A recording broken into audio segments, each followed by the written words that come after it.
It easy, ese. What's this? Chris Benoit. In the final 48 hours of Eddie Guerrero, everything went wrong before anyone understood how close the end really was. On the surface, nothing looked broken. Eddie was loved. He was respected. He was still one of the most exciting performers in WWE. He was not washed up. He was not fading out. He was still being placed near the top of the show, in big matches, in front of big crowds, doing the kind of clever, fast, emotional wrestling that made him a legend. Fans cheered his name every single week. Other wrestlers admired him in the 2 days before he died. His last match had already happened. He did not know it was his last match. Nobody did. He just went out, did his job the way he always did, and went home like always. 2 days after that, he was gone. When people looked back later, they started to notice small signs in those final 2 days. A tired voice on a phone message, a short, strange conversation late at night, a quiet hotel room on an ordinary weekend. None of it looked like an emergency while it was happening. All of it was unfolding while his body was already running out of time, in ways nobody around him could see or even imagine. This video is going to walk through those final 48 hours, step by step, hour by hour, almost minute by minute as the end gets closer. It is also going to look back at the years that came before those 48 hours, because Eddie's body did not break in one single night. It had been breaking for a very long time, piece by piece, match by match, year after year. Long before anyone called it a crisis, Eddie gave wrestling everything he had inside him. That is a big part of why people loved him so deeply in the ring and out of it.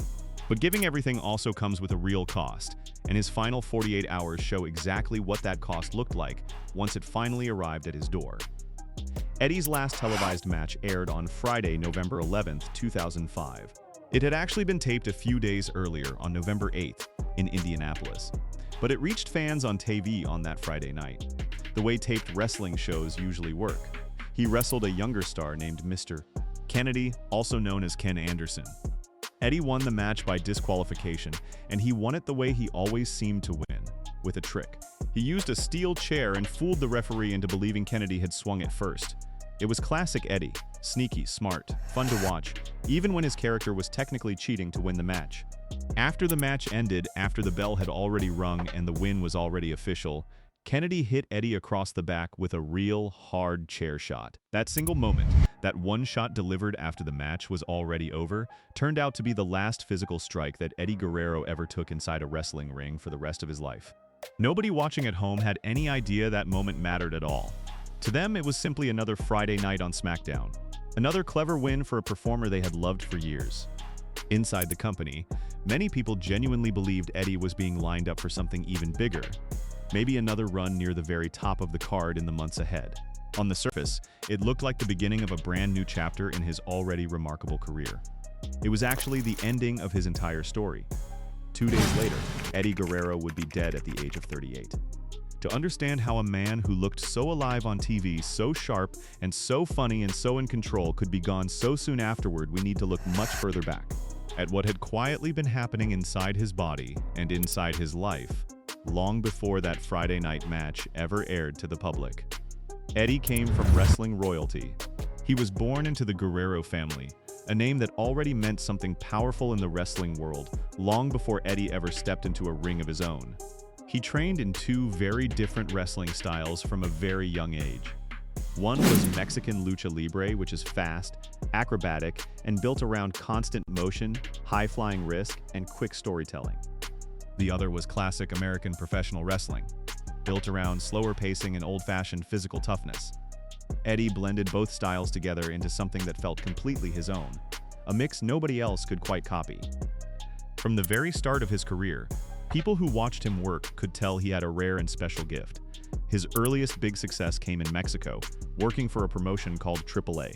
There, he teamed up with a wrestler named Art Barr, and together the two of them performed as a villain duo nicknamed La Pareja del Terror. They became one of the most beloved acts in the entire history of lucha libre, drawing huge, passionate reactions from crowds across Mexico. Then, in November 1994, Art Barr suddenly died. Eddie lost his closest creative partner without any warning at all, in the middle of what was supposed to be the beginning of something even bigger for both of them.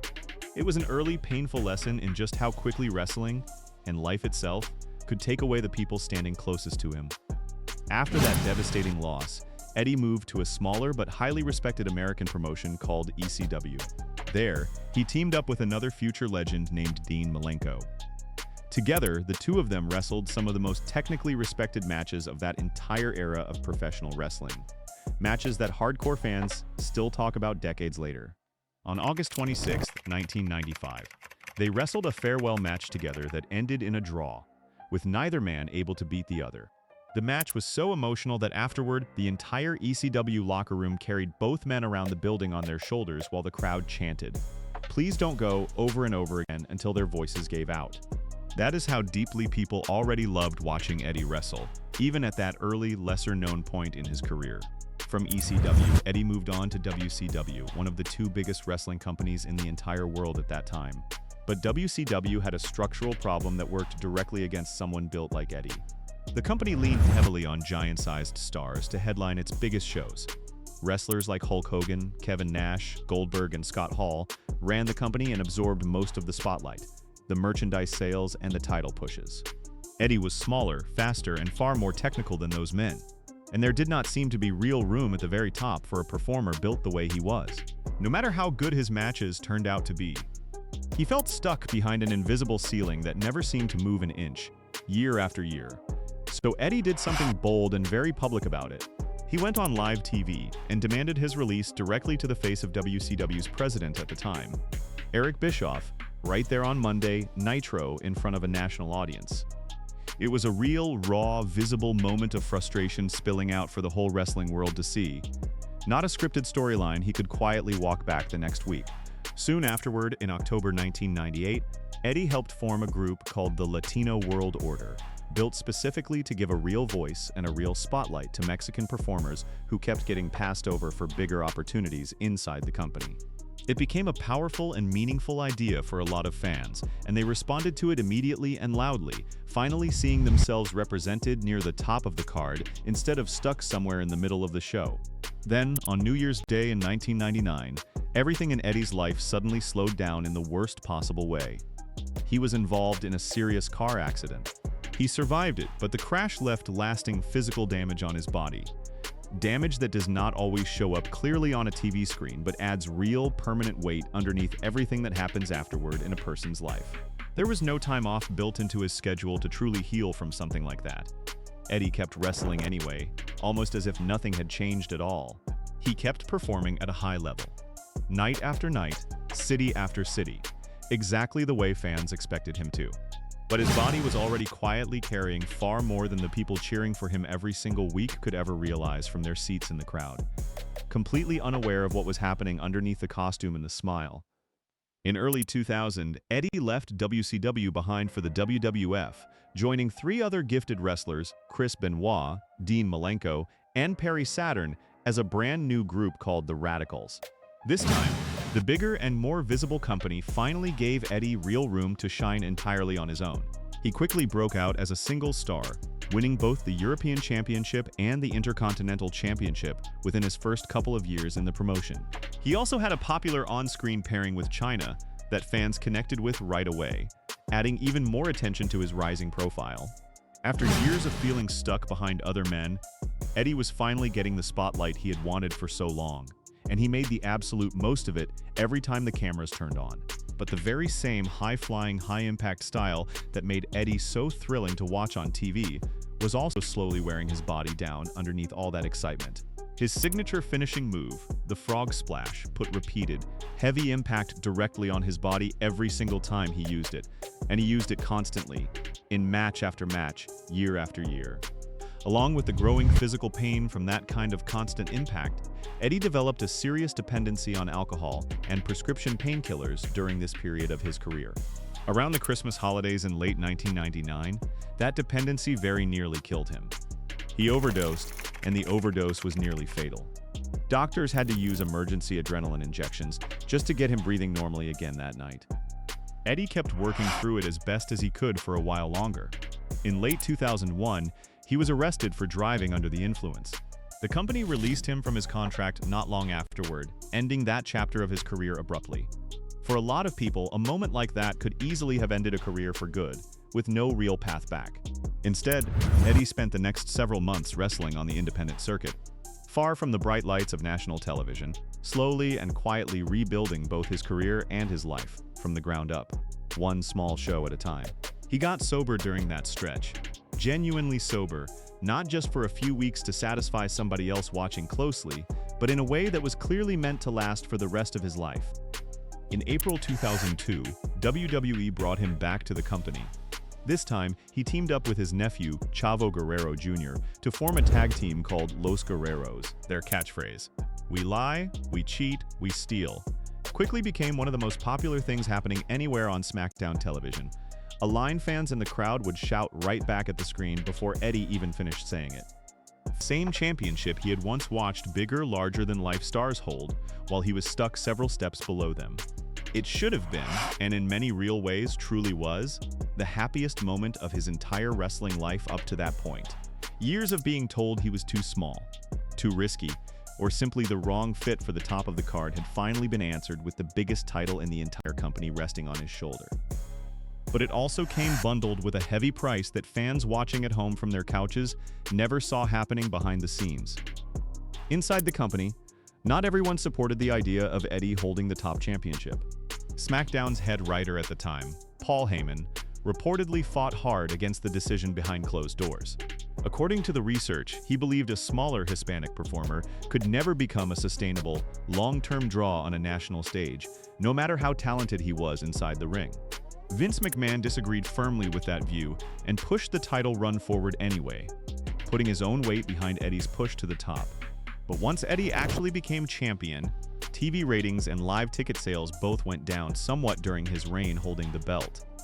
The research explains that this decline was mostly tied to a thin SmackDown roster at the time, since Brock Lesnar had recently left the company entirely. And both Kurt Angle and The Big Show were dealing with serious injuries that kept them off television. The show simply had fewer big stars available to lean on around Eddie, through no real fault of his own performance as champion. Eddie did not see the situation that way at all, even though the explanation made sense on paper. He took the ratings downturn personally, almost like it was a direct measure of his own worth as champion, rather than a roster problem outside his control. He carried a deep sense of responsibility not only to the company that had finally given him the title after so many years of waiting, but to Hispanic fans across the country who saw real pieces of themselves reflected in him every single time he stepped into the ring under the lights. That kind of emotional weight does not show up anywhere on a ratings chart or a box office report, but it can sit heavily on a person's chest night after night, long after the cameras stop rolling. That pressure became painfully physically real in May 2004, during a match against John Bradshaw Layfield, known to fans as JBL, at an event called Judgment Day. It became known afterward as one of the bloodiest title matches of that entire era of WWE TV. Eddie lost a dangerous amount of blood during the match itself and went into shock once it was finally over. A WWE executive producer named Bruce Pritchard wanted to personally ride with him to the hospital that night. Worried about how serious his condition really looked up close, Eddie said no. He specifically asked for his nephew Chavo to ride with him instead. He did not want his own colleagues, the very people he worked beside every week, to see exactly how badly hurt he really was underneath all that toughness.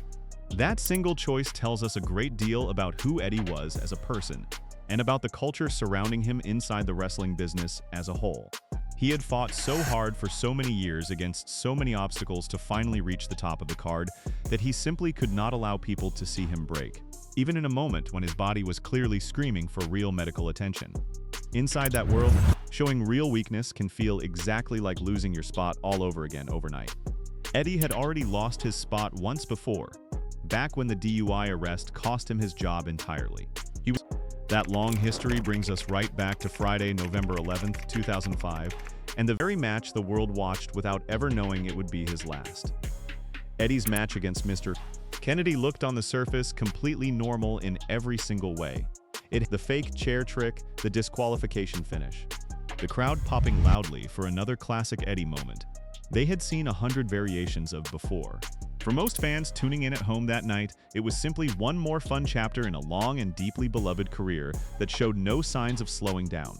Italy, where Eddie was an enormous national star with a massive young fan base, commentators reportedly chose to broadcast the entire match without saying a single word over it as a quiet, respectful tribute to just how good he truly was at his craft. Days later. This was not billed as some kind of farewell performance by anyone involved. Nobody planned it as a goodbye of any kind. It was simply Eddie doing his job the exact same way he always had, taking another hit after the bell. Because that is exactly what the business often quietly asked of its performers, week after week, year after year. Nothing about the broadcast slowed down afterward. Nobody paused to say anything special or different. By the very next day, Saturday, November 12th, Eddie was already traveling again, just like he had done hundreds of times before across his long career. He flew from Phoenix to Minneapolis alongside Chavo, heading toward the company's next set of live events on the schedule. During that flight, Eddie told Chavo something he was clearly, openly proud of sharing. He had just reached 4 full years of complete sobriety. 4 entire years, completely clean. After everything he had been through, the near-fatal overdose, the DUI arrest, the release from the company that followed it, that specific milestone meant something deeply real and personal to him. It was living proof in his own mind that he had genuinely turned his life around for good this time. They landed in Minneapolis and checked into the City Center Marriott in the downtown area around 11:30 that night. It was, by every outward appearance, a completely normal night. The exact kind of night wrestlers experience hundreds of times every single year on the road. A new city, a new hotel room. A short stretch of rest before the next live show the following evening. Just 2 old friends quietly making plans. The same way they had probably done 100 times before, without anyone ever thinking twice about it. People who later listened back to that voicemail noticed something troubling in hindsight. Something nobody noticed at the time it was actually recorded. Eddie's voice on the recording sounded tired, raspy, genuinely worn down in a way that was different from his usual energy. At the time it was recorded, nobody around him thought much of it at all. Wrestlers are exhausted constantly, almost as a basic condition of doing the job at that level. Long flights, late nights, physically punishing matches, and short, broken sleep are simply part of life on the road for every performer in that business. A tired voice left casually on a friend's voicemail did not look like a warning sign of anything serious or dangerous. It looked like an ordinary Tuesday, even though it was actually a Saturday night. Around midnight, Eddie called Chavo's hotel room directly. He said, "Hey man, can I talk to you?" Chavo needed to run down to the lobby first to grab something he had forgotten earlier. So he asked his uncle to please wait just a few minutes for him to get back. When Chavo called back shortly afterward as promised, Eddie told him it was okay. He said he was fine, that he was good, and that he would simply see him in the morning instead of talking that night. By Saturday night, the warning signs were no longer fully hidden from view, at least not in hindsight. They were just easy to mistake for ordinary exhaustion, the kind every wrestler carries home with them after a long, grinding week on the road. Nobody can say for certain what Eddie actually wanted to talk about in that moment, late at night, alone in a quiet hotel hallway. Maybe it was something small and unimportant. Maybe it was something he genuinely needed to get off his chest before morning came. We simply do not know. And this script is not going to guess at something the research itself cannot confirm with any real certainty. What we do know with complete certainty is that this was the last real personal conversation Eddie ever had with his nephew. Early the next morning, Sunday, November 13th at 5:30 a.m., Eddie placed a phone call back home to his wife Vicky in Phoenix, Arizona. She was asleep at the time, resting at home. She heard the phone ring but chose to let it go to voicemail, planning to simply call him back a little later once she had fully woken up for the day ahead. In the moment, it seemed like a small, perfectly ordinary choice, the kind anyone might make on any other quiet Sunday morning without a second thought. Later, Vicky would carry deep, lasting regret over missing that particular call, knowing afterward that it turned out to be the very last chance she would ever have to speak directly with her husband. At 7 a.m., Eddie failed to answer his scheduled wake-up call from the hotel front desk. He also did not respond when staff knocked on his door for room service shortly after. None of that, on its own, was unusual enough to set off real alarm right away. Wrestlers sleep through wake-up calls all the time after a long week of travel. But this time, when repeated attempts to reach him went nowhere, hotel staff reached out directly to Chavo, who came straight to his uncle's room the moment he heard something might be wrong. Around 7:15 a.m., Chavo and hotel security together forced their way into the room when nobody answered the door. Inside, they found Eddie unconscious on the bathroom floor. It appeared that he had collapsed suddenly while brushing his teeth, right in the middle of a completely ordinary morning routine that he had probably gone through the exact same way thousands of times before, in hotel rooms just like this one in cities all over the country. Chavo immediately began performing CPR on his uncle right there on the bathroom floor. He later said that Eddie was still faintly breathing in those final desperate moments, and that he passed away right there, directly in his nephew's arms, before paramedics were able to arrive on the scene.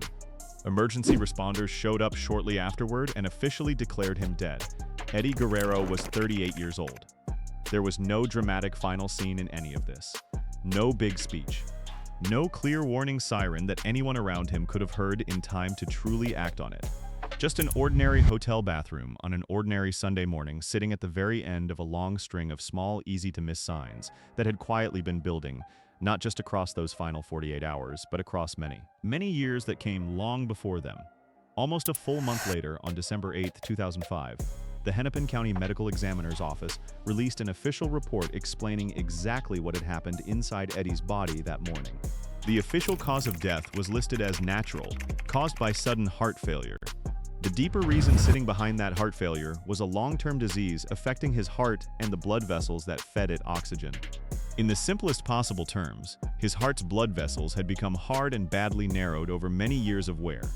Blood is what carries oxygen to keep a heart muscle working properly, beat after beat, every single second of a person's life. When those blood vessels become narrow and stiff the way Eddie's had, far less blood is able to get through them at any given moment, especially under physical stress. At the very same time, the report found that Eddie's heart itself had grown too large inside his chest, bigger than a healthy heart should ever be. A larger heart naturally needs even more oxygen-rich blood just to keep functioning normally under everyday strain, let alone the extreme strain of professional wrestling. So Eddie's heart was demanding far more blood than his own narrowed, damaged vessels could ever possibly deliver to it on any given night. That fatal mismatch, a heart asking for more than its own blood vessels were physically able to give it, is ultimately what caused everything to fail completely that quiet Sunday morning. The report tied this serious heart damage directly to many years of heavy drinking, drug use, constant non-stop travel, intense daily workout routines, steroid use, and likely the use of growth hormone as well, all of which were disturbingly common throughout that entire era of professional wrestling, not just inside Eddie's own career. None of those things happen overnight. Each one builds slowly, year after year, the way rust quietly builds on metal left out in the rain, unseen until the metal finally gives way. By the time a body fails completely, the damage underneath usually started long before anyone around that person ever noticed a single outward symptom. The examiner also noted that other organs throughout his body appeared larger than they should have been for a healthy man. His age, a pattern that doctors often closely link to long-term growth hormone use specifically. On top of everything else his body had absorbed over the years of his career, toxicology testing performed on his body found prescription-strength painkillers in his system at the time. He really had stayed completely clean from alcohol and illegal drugs for 4 full years, exactly as he had proudly told Chavo on the plane just 1 day earlier.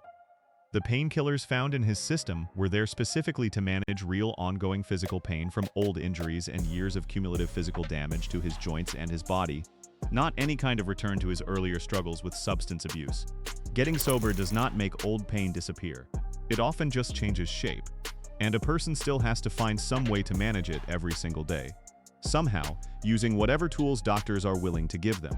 That detail might be the single most painful part of this entire story. Eddie did the hard work that so many people never managed to do even once. He got sober.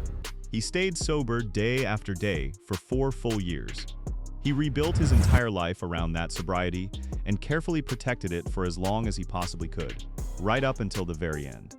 But the damage caused by everything that happened before those 4 years, the serious car crash, the near-fatal overdose, the years of steroid use, the relentless schedule of constant travel and constant physical punishment night after night, had already been done to his body long before he ever cleaned up his life for good. On that quiet Sunday morning in Minneapolis, all of that older, hidden damage finally caught up with him at once, all together, with no warning loud enough for anyone to catch in time. Eddie's death happened only a few short hours before WWE was scheduled to tape both Raw and SmackDown together that same day at the Target Center in Minneapolis, in the very city where he had passed away that morning. The planned main event for that night's SmackDown broadcast was a triple threat match between World Heavyweight Champion Batista, Randy Orton, and Eddie Guerrero himself. Some people close to the company at the time genuinely believed Eddie was about to win the World Heavyweight Championship that very night, in what would have been the single biggest moment of his entire career. Other people who were also close to the situation at the time later disagreed with that version of events entirely, and the disagreement has never fully gone away. According to some accounts, Batista was secretly dealing with a serious bicep and back injury that required surgery very soon, and the championship was going to move off of him directly to Eddie in order to clear the way for that surgery and his long recovery time afterward. Batista himself later claimed in his own account that the real plan was for Randy Orton to win the match by pinning Eddie instead, which would have allowed Batista to lose the title without it counting directly against his own character on television. A WWE executive named Bruce Pritchard has said that a championship run for Eddie had genuinely been discussed seriously by the creative team behind the scenes, but that Vince McMahon himself had not yet made a final decision before Eddie passed away that morning.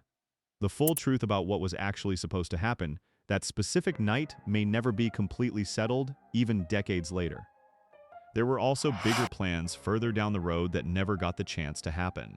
Inside the company, creative discussions had reportedly focused on building toward a historic first-time-ever singles match between Eddie Guerrero and Shawn Michaels at WrestleMania 22 the following spring. A dream match many fans had wanted to see for years. With Eddie suddenly gone, those plans changed completely. Rey Mysterio, one of Eddie's closest friends and a fellow Lucha Libre-trained star, was rapidly elevated into the main event picture instead. Rey went on to win the 2006 Royal Rumble match and then defeated both Kurt Angle and Randy Orton at WrestleMania 22 to capture the World Heavyweight Championship himself in what became a deeply emotional, very public tribute to his fallen friend performed in front of the entire wrestling world. What we do know for certain is exactly what actually happened in those very first hours afterward, back in Minneapolis. The planned title match was immediately canceled. WWE quickly turned that night's broadcast into a tribute show, instead complete with a 10-bell salute for Eddie, a low-rider vehicle rolled out onto the entrance stage in his honor, and emotional video packages set to Johnny Cash's haunting cover of the song Hurt. Many wrestlers on the roster had to leave almost immediately afterward for a previously scheduled European tour that simply could not be canceled or pushed back on short notice. Because of that tight, unforgiving schedule, a lot of Eddie's closest friends and longtime co-workers were unable to attend his private funeral back home in Phoenix, Arizona, even though they desperately wanted to be there. The business itself did not stop moving to properly grieve as a group. It kept rolling forward, the way it almost always does, even immediately after losing one of its single biggest and most beloved stars. Eddie's death ultimately forced WWE to take a hard, uncomfortable look at itself as a company. Shortly after the medical examiner's report became public knowledge, the company created something brand new called the Talent Wellness Program, starting in late 2005. It introduced random drug testing run by independent medical professionals across the entire roster, not just a handful of selected performers. It specifically tested for steroids, prescription painkillers, and stimulants. It also added regular heart health and physical screenings for every performer going forward.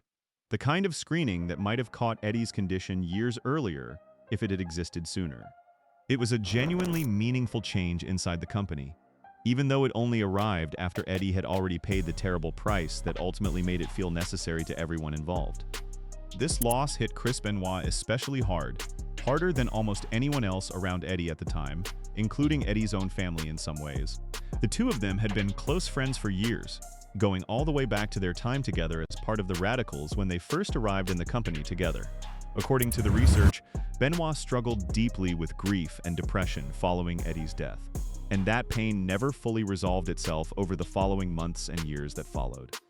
Less than 2 years later, in June 2007, Chris Benoit took the lives of his wife Nancy and their young son Daniel, before ultimately taking his own life as well in their home.